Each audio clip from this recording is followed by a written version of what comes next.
Hello everyone, I am नवीन कुमार और यहाँ पर एक जो बैंक है, एक कंपनी है जो कि बैंक है, जो कि जिसका नाम है आईडीएफसी फर्स्ट बैंक। इसका आज के दिन रिजल्ट देखने को मिला था और उसके बाद में काफी अच्छी परफॉर्मेंस इसके स्टॉक के अंदर में देखने को मिली थी।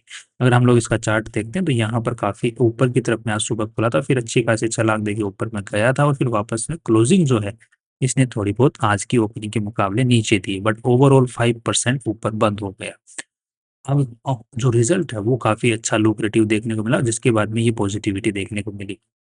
अब फंडामेंटली कंपनी के बारे में और आगे बढ़ने से पहले सबसे पहले चार्ट को देख लेते हैं। तो कंपनी का अगर हम लोग चार्ट को समझने की कोशिश करते हैं तो काफ़ी अच्छे तरीके से कंपनी का स्टॉक नीचे अच्छे खासे तरीके से नीचे आया था, फिर 2020 के अंदर में बाद में फिर वापस ऊपर उठना चालू हुआ एंड फिर भी एक एक जो पैटर्न है, high low and then again high से high, then again top high, जो लो है वो पुराने वाले लो से हाई, अगेन जो है यहाँ पर जो लो है उससे नीचे फिर से थोड़ा नहीं है और ऊपर की तरफ में जाना चालू हो गया। बट अगेन आज एक जो थोड़ी सी बहुत जो बात निराश करने वाली थी वो ये थी कि पहले का जो एक रेजिस्टेंस जोन था उनकी जो क्लोजिंग थी, राइट, उनकी जो क्लोजिंग है उससे नीचे closing they the. That means कि अभी भी सेलर्स एक्टिव हैं और ये इशारा कर रहा है कि मार्केट अभी भी स्टॉक प्राइस जो है वो नीचे जा सकता है यहाँ से।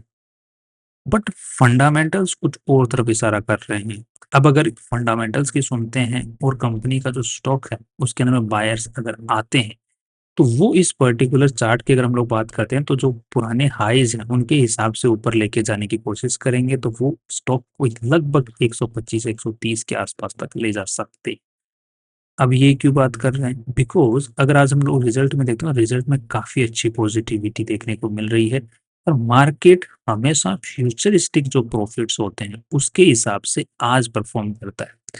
इसके अंदर में जो मेन चीजें देखने को मिल रही है वो है फॉरवर्ड पी। जो मार्केट होता है यूजुअली फॉरवर्ड पी पे चलता है। आपने कई बार देखोगे कि स्टॉक का जो पी रेशियो चल रहा है किसी भी स्टॉक का वो 73-80 चल रहा है। बट कई बार क्या होता है कि वो 73-80 का जो पी रेशियो है वो फॉरवर्ड पी है, मतलब जो स्टॉक का जो फॉरवर्ड पी है वो लगभग निकल के आ रहा है 30-40 के आसपास में, जो कि उसका एवरेज पी है। तो उस मार्केट जो होता है ना हमेशा फ्यूचरिस्टिक चलता है। बट अगर फ्यूचर को भी जब प्रिडिक्ट करते हैं एनालिस्ट लोग, जो है बड़े लोगों के लिए जो एनालिस्ट लोग बैठे होते हैं वहां पर वो क्या प्रिडिक्शन लेके चलते हैं हर क्वार्टर का, हर साल का, कि इसीलिए आपने कई बार देखा होगा कि एक्सपेक्टेड ये था और आया ये, नेट प्रॉफिट इतने एक्सपेक्टेड थे, एबिटा इतना एक्सपेक्टेड था बट ये निकला। तो अगर वो उसको पछाड़ देता है पुराने जो एक्सपेक्टेड था उससे, तो स्टॉक प्राइस, स्टॉक मार्केट उस चीज जो स्टॉक है उसको और अच्छी वैल्यू देता है। मगर अगर उसको पछाड़ नहीं पाता है तो या तो स्टॉक वहीं पे घूमता है जब तक कि उनके जो प्रोडिक्शन है उसके हिसाब से वापस परफॉर्म ना करे, या फिर नीचे गिरा देते हैं उस स्टॉक को अगर वो उनके एक्सपेक्टेशन के हिसाब से काम नहीं कर रहा। दैट मीन्स कि उनका जो फॉरवर्ड पी है वो अब मीट नहीं कर रहा, पहले मीट कर रहा था एनालिस्ट के हिसाब से। तो यही चीज़ जो है फॉरवर्ड पी वाली जो बात है हमें इस पर्टिकुलर स्टॉक में आज के दिन देखने को मिल रही है, जिसकी वजह से आज मुझे पर्टिकुलर लग रहा है कि इसके अंदर में जो है अ, आज भागदौड़ देखने को मिली इसके अंदर ऊपर की तरफ। उसको समझने के लिए हमें थोड़ा सा हाइपोथेटिकल नंबर्स की बातें करनी पड़ेंगी, तो प्रोजेक्शन लेना पड़ेगा। अब बैंक में ज़्यादा कुछ खास बात करने को होती नहीं है, ऑलरेडी एक स्टेब्लिश्ड ब्रांड है कंपनी आईडीएफसी फर्स्ट बैंक को सब लोग जानते हैं और इसका जो आज के दिन प्राइस चल रहा है वो लगभग 84 के आसपास में चल रहा है और 73,000 करोड़ की पूरी बैंक की वैल्यू चल रही है। We know that very well. आज के दिन जो इसका पी रेशियो चल रहा है वो है 32 का, और इसका जो बेस पी है, जो इसका यूजुअली देखा जाता है कि किस बेस पी के ऊपर में जाने के बाद में स्टॉक प्राइस जो है वो ऊपर जाना चालू करता है, तो दैट इज अराउंड 17-18 के आसपास का, राइट। इसके आसपास में ये जाके फिर ऊपर की तरफ में आता है। बट आज के दिन जो पी चल रहा है वो तो 32 का चल रहा है। बट हम लोग निकालने की कोशिश करते हैं फॉरवर्ड पी, कि आगे के एक साल का जो आने वाला साल जो खत्म होगा उस वक्त पी क्या रह सकता है, based on that stock perform करता है यूजुअली। इसको कैसे निकालेंगे? तो इसको निकालने के सिंपल से तरीके हमें प्रोजेक्शन लेना पड़ेगा कि कंपनी का स्टॉक ने अभी तक परफॉर्म कैसा किया है, उससे एक्सपेक्टेशन हमने रखनी पड़ेगी कि हाँ ये आगे भी इस टाइप से परफॉर्म कर देगा। कंजर्वेटिवली अगर इतना भी परफॉर्म कर देगा तो ये उतना मीट कर जाएगा। अब यहाँ पर हम लोग देखने की कोशिश करते हैं, तो दैट इज कि जो पुराने पिछले साल का जून का जो रिजल्ट था वो 9,500 करोड़ था, इस बार जून का रिजल्ट 11,000 करोड़ है, तो लगभग यहाँ से यहाँ तक का जो इंक्रीज है 15% का रेवेन्यू इंक्रीज है। हम लोग जो एक्सपेक्टेड ले रहे हैं कि अगले जो जून 2027 का जो रिजल्ट आएगा वो लगभग लगभग मान के चले थे कि 9% के आसपास का ग्रोथ दे दे। यहाँ 15% का है, हम उससे भी कम मान के चल रहे हैं कि 9% ही दे देंगे, तो लगभग 12,000 करोड़ का रेवेन्यू पहुंच जाएगा अगले जून 2027 के अंदर में। नेक्स्ट यहाँ पर अगर हम लोग एक्सपेंसेस की बात करें तो बैंकिंग के अंदर में दो एक्सपेंसेस होते हैं मेनली। एक तो होता है इंटरेस्ट, बिकॉज बैंकों के अंदर में पैसा आता है, जो हमारे जैसे लोग बैंक में एफडी करवाते हैं या फिर पैसा रखते हैं 3 पॉइंट नॉर्मली बैंक अकाउंट के अंदर में, तो वहां पर वो उनका एक्सपेंस है क्योंकि इंटरेस्ट पे करना पड़ता है बैंकों में। दूसरा एक्सपेंस है सैलरी पे करनी पड़ती है, ब्रांचेस को मेंटेन करना पड़ता है, किराया देना पड़ता है, बहुत सारी चीजें हैं वहां पर, तो वो खर्चा। तो इन दोनों खर्चों को निकालने के बाद में बैंक ने जितना कमाया वो ये ऑपरेटिंग प्रॉफिट देखा जाता है। बैंक की भाषा में इसको फाइनेंसिंग प्रॉफिट कहते हैं। इसके अलावा बैंकों के दूसरे प्रॉफिट्स होते हैं जो कोई इंश्योरेंस, म्यूचुअल फंड या फिर बहुत सारी चीजें बेच बेच के कमाते हैं। तो ये लगभग कम सारी बैंकों के पास में ये वाला भी अच्छा खासा पैसा आता है अदर इनकम की फॉर्म।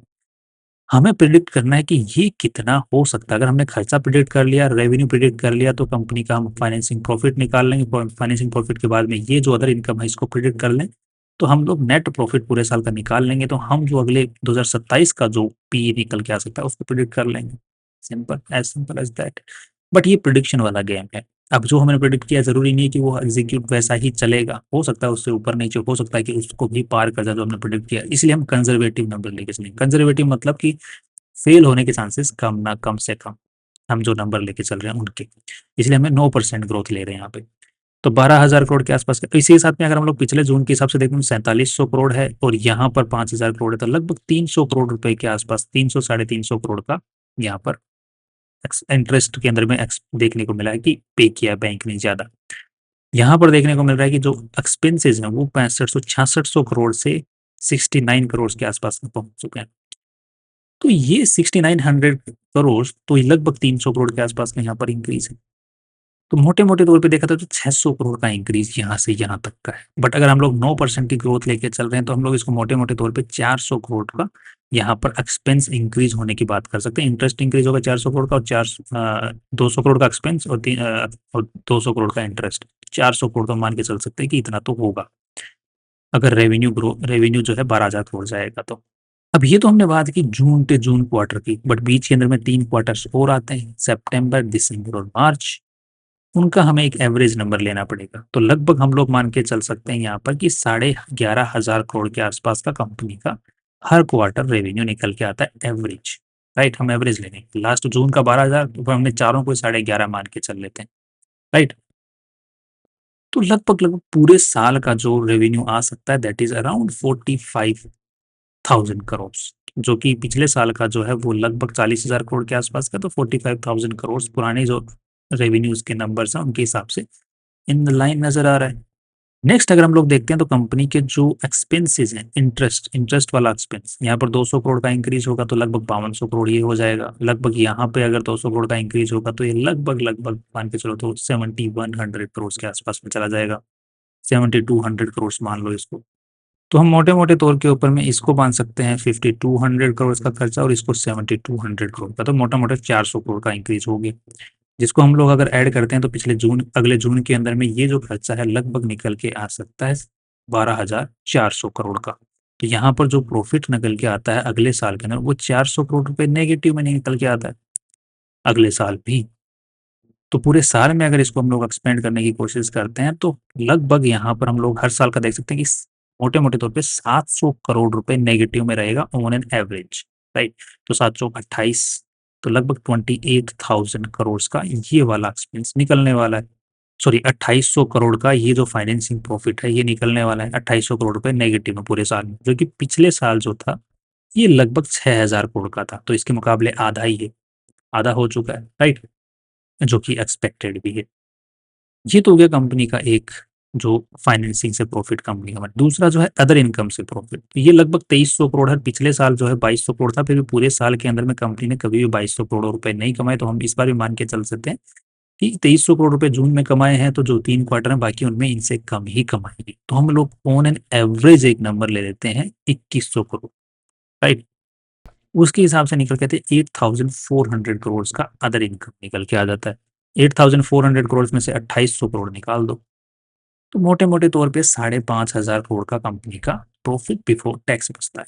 उसमें से 25% टैक्स निकाल दो, तो मोटे मोटे तौर पे 4,100 करोड़ रुपए का नेट प्रॉफिट निकल के आता है, जो कि पिछले साल के मुकाबले काफी ठीक ठाक इंक्रीज है, बिकॉज कंपनी का रेवेन्यू सुधर रहा है।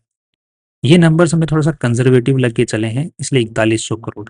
अब अगर इस नंबर को आप लोग डिवाइड करके कोशिश करते हो, जो कि आज के दिन कंपनी की वैल्यूएशन शेयर प्राइस की चल रही है 73,000, राइट, 73,000 करोड़ और 4100 करोड़ जो नेट प्रॉफिट है, तो लगभग 17-18 का पी रेशियो निकल के आता है, जो कि फॉरवर्ड पी है, राइट। दैट मीन्स कि कंपनी अगर हमारे एक्सपेक्टेशंस, जो एक्सपेक्टेड रेवेन्यूज हैं और नेट प्रॉफिट्स हैं, उसके हिसाब से चलती है, तो कंपनी का पी रेशियो 17-18 का आ जाता है, जो कि आज की शेयर प्राइस के हिसाब से 1 साल बाद में 17-18 पे ये स्टॉक का पी रेशियो बैठा होगा। अब यूजुअली क्या होता है कि ये जब कंपनियां बहुत ही अच्छी ग्रोथ आती है और नेट प्रॉफिट अच्छा आता है, तो कंपनियों का स्टॉक प्राइस वहां नहीं चल रहा होता है जहां पे 17-18 का पी बेस पी पे नहीं चल रहा होता। वो जब नेगेटिविटी एक्सपेक्टेड होती है तब उस रेशियो पे जाता है। तो हम लोग फॉरवर्ड पी लेके चल रहे हैं, तो हम ऑलरेडी बेस पे इस स्टॉक को आज के प्राइस के हिसाब से बेस पे उठा रहे हैं। दैट मीन्स कि अगर उस वक्त भी इसमें पॉजिटिविटी बनी रही, तो इसका जो पी रेशियो है वो 32 का रहेगा। दैट शोज कि यहाँ से 70 से 80% के ज्यादा अवेलेबिलिटी, मतलब ज्यादा के प्राइस पे बैठा होगा ये स्टॉक। अब ये जो हमने नंबर निकाला है, ये एक्सपेक्टेड है फ्यूचर से, राइट। अब ये ना हो तो पॉसिबिलिटी तो है, बट बैंक तो अच्छी है। आपने अगर आईडीएफसी फर्स्ट बैंक का अगर सर्विसेज यूज किए, तो in the market of banks it one of the best service giving bank है ये। और जो कि इनके नंबर्स, जो कि इनके हम बैलेंस शीट में देखने की कोशिश करते हैं, तो जो इनके पास डिपॉजिट्स आ रहे हैं, वो देखो कितने भयंकर तरीके से ग्रोथ आ रही है उनके अंदर में। दैट मीन्स बहुत से लोग इनके तो पैसा रख रहे हैं बैंक के पास में, तो ग्रोथ जो है वो तो आ रही है, लोगों का भरोसा भी है, तो ग्रोथ आ सकती है। जो हमने अनएक्सपेक्टेड नंबर्स लिए वो एग्जीक्यूट हो सकते हैं, मतलब वो निकल के आ सकते हैं। अब इन केस मार्केट में डाउन टर्न आ जाता है और स्टॉक प्राइस नीचे आ जाता है, तो क्या कर सकते हैं, तो हम उसको एवरेज कर सकते हैं। अब वो प्राइसेस कौन से हैं कि जिन पे हम एवरेज कर सकते हैं, तो ये इसके कुछ सपोर्ट एंड रेजिस्टेंस लेवल्स हैं। जो कि पहला जो रजिस्ट सपोर्ट लेवल है दैट इज अराउंड 65। पहला लेवल कौन सा है, 65 के आसपास में। सेकंड जो सपोर्ट लेवल है दैट इज अराउंड 50 के आसपास में। एंड थर्ड जो सपोर्ट लेवल है दैट इज अराउंड 30 के आसपास में। तो अगर स्टॉक नीचे गिरना चालू करता है, तो हम लोग बेसिकली देखा जाए तो हम इसमें यूजुअली हम लोग बात करते हैं, किसी भी कंपनी में एक साथ सारा पैसा नहीं डाल जाता, टुकड़ों में डाला जाता है। तो टुकड़ों में डालने के दो बार तक मौके और मिलते हैं हमें अगर स्टॉक प्राइस, तो ये वो जो दो मौके हैं, आपको दो मौके, एक तो आपको 65 पे मिल सकता है अगर नीचे जाता है, तो दूसरा जो मौका आपको मिल सकता है दैट इज अराउंड 50। उसके बाद में इस स्टॉक को आप लोग भरोसे पे भगवान के छोड़ा जा सकता है। तो ये जो अभी चार्ट दिखा रहा है, वो भी दिखा रहा है कि थोड़ा बहुत ही रिट्रेस ले सकता है, चांसेस हैं। और फॉरवर्ड पी हमने निकालने की देखेगी, तो वो हमें ऊपर की तरफ इशारा कर रहा है। तो हम लोग अगर नीचे जाता है तो इन लेवल पर खरीद सकते हैं, अगर ऊपर जाता है तो ऊपर जाने दिया जा सकता है। प्रॉफिट आपकी मर्जी जहाँ पे लेना हो।